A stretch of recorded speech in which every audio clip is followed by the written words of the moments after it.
Welcome to another episode of the Doctors Building Wealth podcast. Today we'll be talking about a question we oftentimes get from our community, which is, should I pay off my student loans before I start investing in real estate? And this is one of the most common questions that we get, especially from people early on in their journey who are maybe fellows or maybe they're early attendings, and they still have significant student loans, maybe even in the order of hundreds of thousands of dollars. And they know what they want to invest in real estate, and they're maybe looking at 5, 7, even 10 years of paying off their student loans, and they don't want to delay that real estate investing and that opportunity to get cash flow.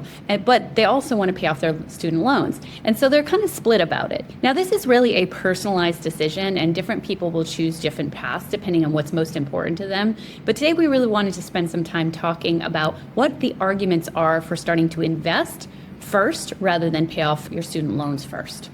Yeah, and before we dive into some of the arguments why you might want to start investing in real estate before paying off your student loans, I did want to acknowledge that the feeling of having that debt hanging over your head, right? That's kind of the description that we'll hear from a lot of people. We totally get it. And actually, if I look back to my investing, I remember early on, I actually stepped out of medicine for a little bit, got a job. What I ended up doing back then was I actually worked, and then I took all that money and paid off my student loans.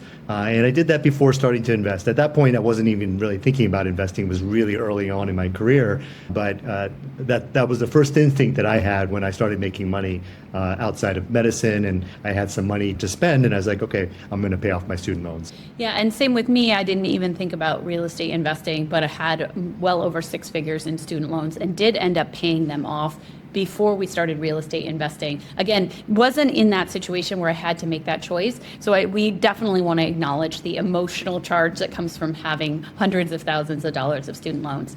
Now, the other piece that's important to really think through is the interest rate on your student loans, because if you have a lower interest rate, maybe like 2 or 3% on your student loans versus you have an interest rate that's 10%, that may lead you to make different decisions as well. And ultimately, all of this is just to prompt you to think about both sides and to think about the side of investing first, and ultimately to make the decision that suits you best, suits your individual situation best, because you know your interest rate and you also know the emotional baggage that you have associated with your student loans. And so ultimately, you're going to have to make the right decision for you.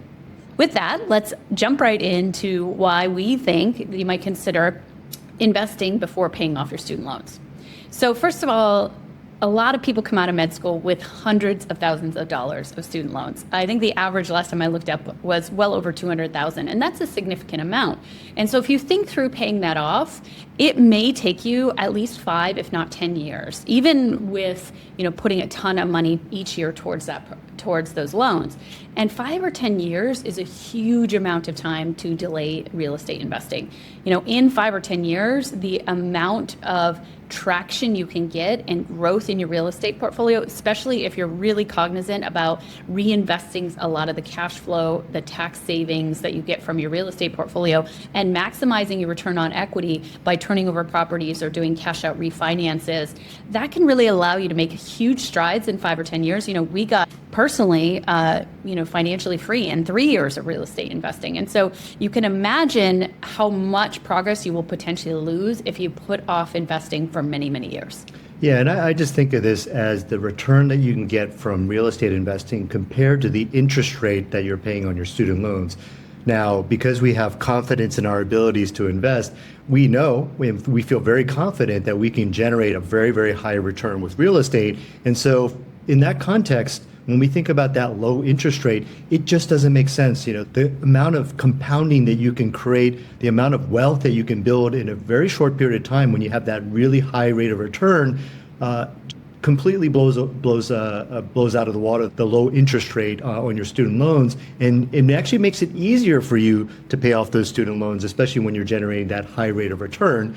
And what I would say is that if you don't know what you're doing in terms of real estate investing, then there is a real risk that you could actually perform worse than that low interest rate. And so you really got to know what you're doing. I think that's a really important point here, is that you need to build that confidence in your abilities to generate that high return so that you can actually create a situation where you're paying off those student loans with the return that you're generating from real estate. Yeah, one thing I think that's important to understand is you may be in the position that you have, let's say, a student loan with 5% interest rate. And maybe you're looking at, should I invest money in the stock market? Maybe I'll get 7, 8, 9, 10% return per year. Is it worth it? Is there really enough of a difference to be able to justify that uncertainty that I have in the stock market? Because it may be that the stock market has 10 years of down years and now you've actually lost traction. Well, with real estate investing, one of the things we talk about a lot is there are 6 potential ways that you can earn return. And when you stack those 6 potential ways, the returns can be really outsized compared to anywhere else that we can see, with a lower risk than, let's say, investing in a startup or going out and maybe starting a business even yourself. So some of those ways that I think it's important to highlight is cash on cash return is the cash flow that you get per year. And for us, we're often aiming for 10+% cash on cash return on our properties. And so if you have an interest rate that's maybe 5 or 7 or 8%, that's not much of a difference. So it may feel less motivating to you. But then you've got to think about the tax savings. If you're zeroing out your W-2 income, let's say, every single year from taxes, that's, maybe 6 figures. Then you got to think about forced depreciation, which is something we're really passionate about, which is increasing the value of your property by adding value. So increasing income, decreasing expenses. And that can be substantial. Just in 1 year with one property, you can make hundreds of thousands of dollars of return. And then you think about, the renters paying down your mortgage, and you think about buying good deals that you get at a lower than market rate, and all these other ways that you can add up returns. And you see why, if you're looking at even 7, 8, 10% student loan debt, if you're looking at all the different returns and you're really going to truly maximize them, even in those cases, you might say to yourself, actually, it's still worth investing in real estate. And keep in mind, another thing that you're probably comparing it to is putting money into your retirement account. And if you have the confidence, like Kenji said, to be able to know you're going to be able to get better returns with your real estate investing, then you might even say to yourself, okay, I'm going to, just match in my retirement accounts and take that difference and put it into my real estate. So there's a lot of places the money can come from, but you may minimize the amount of student loans that you're paying down when you think about the comparison of the potential returns and you have the confidence that you can actually generate that. And the confidence comes from learning it, and the confidence comes from doing it and seeing those returns and then understanding the process. And what we often see in our community is even people who don't have student loans, they're initially maximizing their 401ks and they start investing in real estate. And then over time, they start to realize the returns that they're getting in real estate. And people oftentimes will reduce the amount they're putting into their 401ks. Some people even completely stop investing in their 401ks because they know they can get these returns in real estate. It's tax advantaged. And so they don't want to put their money into money jail anymore. Yeah, I wanted to really emphasize this confidence piece because I think it's really important to pause and talk about that. Ultimately, with real estate investing, you have to build the skills, the knowledge. There's also relationship building that is so critical. Relationships are the key to getting access to great deals, to operating your property better by hiring really good people. This is something that you build over time, and think about the 5 to 10 years that you're sitting there paying off your student loans and delaying that education that you're getting. It's like saying, I want to be a doctor, but I want to save up money until I have enough to pay for medical school. I'm going to wait 5 to 10 years, and you wouldn't do that because you want to get started on your education. You know that investment will pay off when you're a doctor, and so it's a very, very similar thought process here. Is that if you start your education right now, over the next 5 to 10 years, you can build so much confidence in your abilities to invest in real estate and generate those types of returns we're talking about. And so the sooner you get started, the better is how I really feel. So it's really an investment in yourself. Yes, absolutely. So argument number 2 really comes down to opportunity cost. So right now, it's 2026 and we're looking at a market that's really a down market. And that means it's a really great market for buyers. And that means you can get incredible deals. That may not be the case, let's say 3 to 5 years from now. And so if you put off that investing, you can actually miss market cycles. Now, there are always good deals in real estate, and no matter what the market's doing, you can find deals. But when the market is having a lower lower time and things are cheaper, it's much easier to find those really great deals. And so it's easier to be able to amass more properties and to be able to get even more immediate appreciation where you buy a property less than the actual value of that property and you make money on day one. And so one of the arguments for starting now and at least learning and building your team and having the ability to recognize good deals is there are so many more good deals available. It might be much, much easier to start right now rather than 3 or 4 or 5 years down the road. And you could have gotten a lot of traction, a lot of movement and growth in your real estate portfolio a lot faster because of the market, the current economic conditions. Yeah, we definitely don't believe in timing the market. We believe in time in the market, right? How much time you're in the market. And this is exactly what we were talking about earlier about getting started, building that confidence. But really that time in the market allows you to take advantage of those upswings in the market. And I think back to, I've been investing for over 25 years. And so I think about after the 2001 recession, I think about after the 2008 recession, and those were some amazing times to invest. Right after that recession, back in 2008, took about 2 or 3 years to really hit rock bottom. And then from 2011, it really took off and it was an incredible time to invest. Now, again, we've been buying real estate every year in all different types of markets. Like Leti said, you can find great deals in every market. But if you can take advantage of those upswings. People talk about those upswings as times where anybody, you didn't have to even be a good investor, you didn't have to be very experienced, you didn't have to have a lot of knowledge. Anybody could buy something and do really well during those upswings. And so taking advantage of those is incredible, and it's a great opportunity to build wealth. We actually don't even factor that in when we think about returns on real estate. That's market appreciation. We don't even actually really think about that. We think about all those other things that you can control when we think about a return on investment. But when you can add that market appreciation, it just juices that return. It just takes it to the next level. Yeah, so we're really talking about market appreciation, which is the market going up by itself, which should happen after you've been in a lull. But we're also talking about immediate appreciation, which is the amount of money you make on day one when you buy a property under market. And just to give you as an example, right now we're involved in buying a property that we're purchasing for basically 50% of what somebody purchased it for, less than 5 years ago. And they put in a significant amount of money. And so we're getting this huge amount of immediate appreciation up front. We're going to put in some money to do some further rehabbing of this property. And then it's going to be worth pretty much double, which is kind of crazy. And so those types of opportunities are much easier to find in markets like this because a lot of people are scaling back or they're pulling out or they're nervous. And there's a saying, buy when there's blood in the streets because people's anxiety levels are high and they don't want to act and they sit on the sidelines, and that's that opportunity for you to be able to manage your mind, step in and take advantage.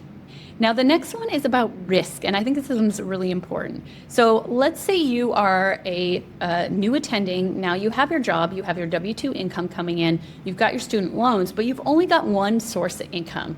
And that actually is a very risky place to be in. This is why people buy insurance, why they buy disability insurance, because they know they only have one source of income coming in, and they're in a situation that if they get sick or something happens or they lose their job, they actually have no income. And that's a very, very risky place to be. And now you're potentially in a situation where you have no income and you have student loans to pay off. You don't want to be in that situation. So one of the things that was really important to us when we started investing in real estate is we started thinking about creating multiple sources of income for ourselves so that we had that diversification and we had those sources that could get us through any tough times.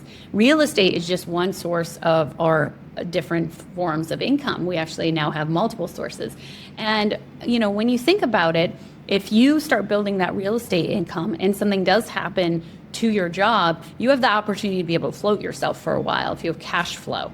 And that cash flow can also cover your student loans. So you're actually reducing risk again. If you know what you're doing, investing in real estate, right, and you buy good deals at cash flow, you can be in a really great situation just a couple of years from now where you actually have another source of income, which reduces risk across your total portfolio, but also reduces risk for you personally because you have another source of cash flow, which most people coming out and just starting their attending jobs do not have. I completely agree.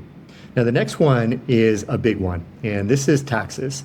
doctors and other high-income earners, we're the highest taxed. And when you can lower your taxes, this has a huge positive impact on building your wealth. And so the idea here is, if you're waiting 5 to 10 years, during that time, imagine paying zero in taxes. You can build your wealth so much versus you're paying a very, very low interest rate loan during that entire time until that's down to zero. And what I would say is that if you're doing real estate the right way, you get a lot of money back on your tax refund, and that can help you pay your loans a lot faster. Yeah, and so let's make this real, right? So let's say you buy a short-term rental and you save 6 figures in taxes. Those are 6 figures of taxes that you would have paid to the government. Well, now you get those 6 figures in taxes back in an IRS check the next year. So now you can choose to buy another short-term rental and generate another 6 figures, and your original tax savings now go into your next down payment. Or you could be in a situation where you say, okay, my decision is I'm going to put 50% towards paying down my student loan and 50% towards buying my next rental property. You could do whatever you want that kind of fits your situation. But to give you a sense of like those 6 figures were 6 figures you would not have had, and you get to use for making a dent in your student loans or for buying more real estate to be able to get another 6 figures. And so most of us who are investing in real estate, we buy new properties every single year to generate even more tax savings. And again, the properties are making you money with cash flow and forced depreciation and all those other ways that you're making money. But those tax savings are huge because it's money in your pocket that you can take and you can immediately use for other things, either continuing to build your real estate portfolio in year 2, which is nice because you don't have to save up for another down payment. The IRS literally gives it to you, or you could use it for paying down your student loans and maybe use that first 6 figures, pay down your student loans, and you're in an incredible situation for the next year to be able to buy another property. The next one is fear. So a lot of people are scared of investing in real estate because they think of it as debt, and they're very, very worried about debt, and they think about debt globally as something bad. Well, for us, we think about there's good debt and there's bad debt. Bad debt is when you buy liabilities that lose value over time that do not make you cash flow. So bad debt might be a car. It's losing value year to year and it's not making you any money unless you're renting it out on Turo, for example. Another case of bad debt would be like buying designer purses. Again, unless it's an investment and it's gaining in value or it's creating cash flow because you're renting it out, it's probably losing value every year, and so it's not making you any money. An alternative is if you create debt that actually makes you money, you can use that money to be able to pay down that debt, right? So now that is an asset. And so real estate, again, if it cash flows and if you do take advantage of all the other ways you can make money in real estate, is good debt in our opinion because it's debt that's creating cash for you and growing your wealth. And so we think of it as a very different thing. And I know a lot of people have fear of having huge amounts of debt, but actually now in our lives, given even our net worth and our wealth, we have more debt than we have ever had because we have amassed good debt. And so we have less concern now about having millions of dollars in debt versus when we had debt back in the day when we even just had much lower amount of debt, but we had this philosophy that all debt is bad, which is really very fear-mongering, I think, and then also really doesn't allow for the sophistication of understanding that there's different types of debt, and just such a blanket statement that I think is put out there that takes advantage of a lot of people because it pushes you into fear and it stops your thinking. Yeah, with that said, I wanted to acknowledge that that we get it, right? Because both Leti and I, we did pay off our loans before we started investing. Although I started investing well before you, but when we got together, I didn't have any loans, and then we paid off your loans. No, I had right? already paid off my loans. Yeah, and you just paid off your loans, Yeah. right? And so I did want to acknowledge that we get it. We understand that the fear component of it, and for a lot of people, it can cause anxiety and stress. So totally get that. But one thing that I will say very clearly is that if I could talk to my younger self, what I would say is start learning how to invest in real estate, learn these things, gain that confidence, learn how to get a higher return, a much higher return than that interest payment on your debt, and then pay off that debt a lot quicker, again, by generating that higher return and also the tax savings. And I just, again, because if I knew what I know now, I know that I would be able to pay off that debt so much faster. And at the same time, I'd be building wealth. And I would actually pay off the debt slower because, again, if it's an interest rate that's 3, 4, 5%, like who cares? Right. Like, I wouldn't want to pay off that debt. I actually would rather buy more real estate and grow my wealth and pay off the debt slower than I originally would if I was just somebody working a W-2 job and had that student loan. I would actually pay it off slower if I had the skill set to be able to invest and get a much greater return. Yeah, absolutely. You want to look at the interest rate on your debt and kind of decide, what is the best move. I mean, if it were 8 to 10% or there was a much higher interest rate debt, then maybe we might, chip away at that a lot faster. But I agree with you. If it's a low interest rate loan, it's like the government's giving you money, and with inflation, it's like essentially it doesn't even make sense, I think, in that situation to pay off the debt. Now, again, of course, we're not financial advisors. This is what we would personally do, knowing what we know now, and just looking at our past situation and seeing all my student debt was actually at a very, very low rate back then, and so yeah, I would have paid it off slowly, very slowly over time, and I would have ended up investing in real estate, creating cash flow and tax savings that I would have then put back into my real estate portfolio, because that compounding really gets you making huge strides in a matter of years. You don't have to wait decades to be able to see those results. And our goal was always fast fire, get to financial freedom as fast as possible so we could watch our kids grow up. And fast fire makes more sense if you're buying lots and lots of real estate, generating a lot of cash flow versus paying down a student loan that's at 3 or 4 or 5%. It just doesn't make sense. Okay, so those are really our arguments when we sat down and said, when would it make sense to invest in real estate and put off paying your student loans? Well, those are really the ones that were most compelling to us that we wanted to bring to all of you.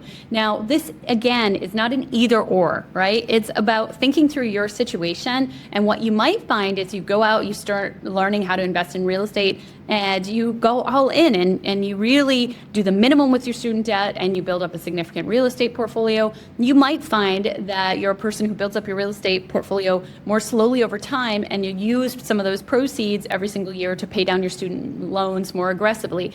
You ultimately will figure out the right way, but the key is to start making that decision and moving forward and taking action and gaining the skill sets and then evaluating, because you really can't make this decision until you go out and you gain the knowledge and you get to start applying it and you see what happens. And that's what we normally see in our community, again, is people are coming in with that mindset of, I would never not maximize my 401k. What do you mean I shouldn't do a backdoor Roth? I shouldn't do the 453, all those different extra retirement savings.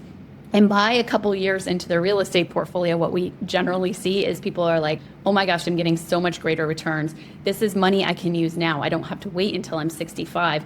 And then they start thinking about doing some of those things like not maximizing their 401ks. But it sometimes takes them a couple years to come to that decision, and they have to see the proof and to see that they're capable of doing this. So ultimately, you're going to figure it out. You're going to figure out the right way for you. But we really wanted to, even if you're in a situation where you have a lot of student debt, make you think differently and maybe consider an alternative, because so many of us are sold this student debt is bad, you must pay it off as fast as possible, and it may not be the right decision for you. So think through it and think about what's important to you and really what about your goals. What do you really want for your life? And then ultimately use that to start building your plan. And it may involve investing in real estate much earlier than you initially think.